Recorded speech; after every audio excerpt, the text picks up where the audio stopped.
మనం ఒక ఇంట్లోని ఒక సూర్య కింద 3 పొయ్యిలు పెట్టవచ్చా అని ఒక వీడియో తీసామండి. ఆ వీడియో కింద చాలామంది కామెంట్లు అడిగారు. ఏమనంటే ఒక ఇంట్లోని ఒక సూర్య కింద 3 పొయ్యిలు ఎందుకు పెట్టకూడదు గురు అని అడిగారు.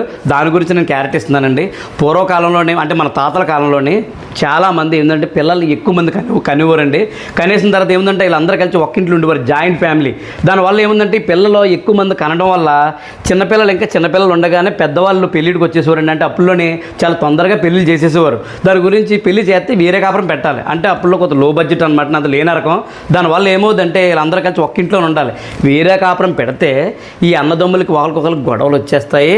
ఎందుకంటే ఆ పెద్దవాడు ఏం చేస్తాడంటే నా ఇల్లు నా పిల్లం నా కాపురం అంటాడో. దాని గురించి అన్నదమ్ముల్లో గొడవలు వచ్చేస్తాయి, అన్నదమ్ములందరూ ఇడిపోతారు, కుటుంబం చిన్నాభిన్నం అయిపోద్దనే ఉద్దేశంతో పెద్దవాళ్ళు పెట్టారటండి సిస్టమ్. ఏమనంటే ఒక ఇంట్లోనే ఒక సూర్య కింద 3 పొయ్యిలు పెడితే పెద్దవాళ్ళకి ఆయుష్యానం చనిపోయే ఛాన్సెస్ చాలా ఎక్కువగా ఉన్నాయి. కాబట్టి మనం ఒక ఇంట్లో 3 పొయ్యిలు పెట్టకూడదురా బాబు అని ఈ మూఢనమ్మకం మనం తగిలిచ్చారనమాట అండి. అది ఏమిందంటే కాలక్రమేణా అలా రన్ అవుతూనే ఉంది. దాని గురించి ఎందువల్ల పెట్టారంటే పెద్దవాళ్ళు పెట్టడం మంచి విషయమే. దీనివల్ల అంటే అప్పుడు అన్నదమ్ములందరూ జాయింట్ ఫ్యామిలీస్ ఉండేవి. ఈ జాయింట్ ఫ్యామిలీస్ ఇడిపోతాయి, అన్నదమ్ములందరూ ఇడిపోతారు, దానివల్ల కుటుంబాలు చిన్నభిన్నం అయిపోతాయి అన్న ఉద్దేశంతో అప్పుడు ఆ సిస్టమ్ పెట్టారండి. కాబట్టి ఇప్పుడు మనం ఉన్న ఇంట్లోని 3 పొయ్యిలు కాదు 30 పొయ్యిలు పెట్టుకోవచ్చు. ఎందుకంటే ఇప్పుడు అందరం కూడా ఇడిపోయి ఉన్నాం, అన్నదమ్ములేటి అక్క చెల్లెలేటి అందరూ ఇడిపోయి ఎవరి గిన్నెలు వాళ్ళే తోముకుంటున్నాం మనం. దాని గురించి ఎటువంటి గొడవ లేదండి. ఇప్పుడు 3 పొయ్యిలు కాదు 30 పొయ్యిలు పెట్టుకోండి, ఎటువంటి ఇబ్బంది లేదు.